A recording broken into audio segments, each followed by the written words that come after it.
بسم اللہ الرحمن الرحیم۔ کبھی کبھی انصاف زمین پر نہیں دلوں میں اترتا ہے۔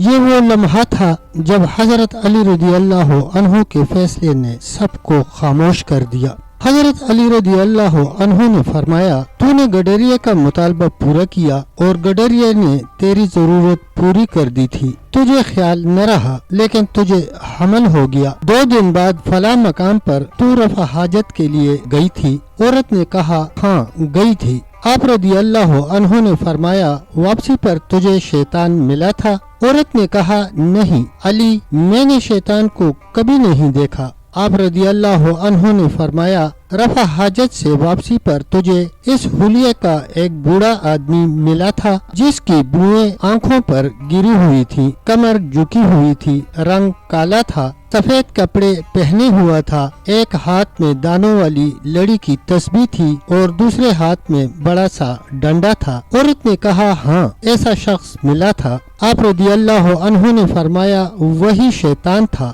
اور اس نے تجھے بتایا تھا کہ تجھے گڈریے سے حمل ہو گیا ہے۔ عورت نے عرض کیا، مجھے اسی نے بتایا تھا۔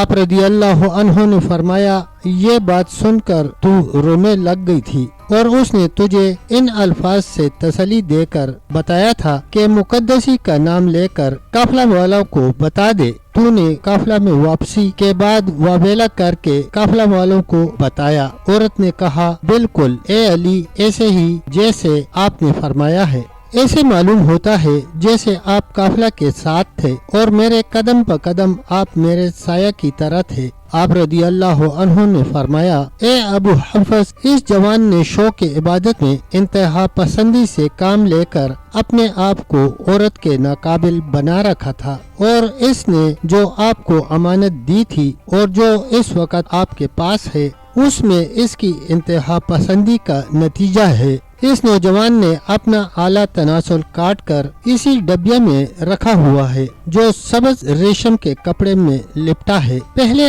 آپ ڈبیا کو کھول کر اس میں میری بات کی تصدیق کر لیں، بعد میں جن لوگوں کو میری بات میں شک رہ جائے وہ اس نوجوان کو بھی ملاحظہ کر لیں۔ حضرت عمر رضی اللہ عنہ نے فرمایا، ابو حسن، اب اس خبیثہ سے کیا سلوک کیا جائے؟ آپ رضی اللہ عنہ نے عرض کیا، قبرستان یہود میں گڑھا کھود کر اسے سینہ تک دبا کر رجم کیا جائے۔ اس عورت کو سنسار کیا گیا۔ وہ مقدسی نوجوان تا وفات مسجد نبوی میں مصروف عبادت رہا۔ حضرت علی رضی اللہ عنہ پر اللہ تعالیٰ نے یہ حالات منکشف کر دیے تھے اور آپ اور اس کے اس فیصلے کو آپ رضی اللہ عنہ کی کرامت قرار دیا جاتا ہے۔ اللہ تعالیٰ نے آپ پر تمام واقعات منکشف کر دیے تھے۔ سبحان اللہ، یہ تھی ایک ایسی کرامت جو ایمان والوں کے دلوں کو ہلا گئی۔ حضرت علی رضی اللہ عنہ کا ہر فیصلہ عدل،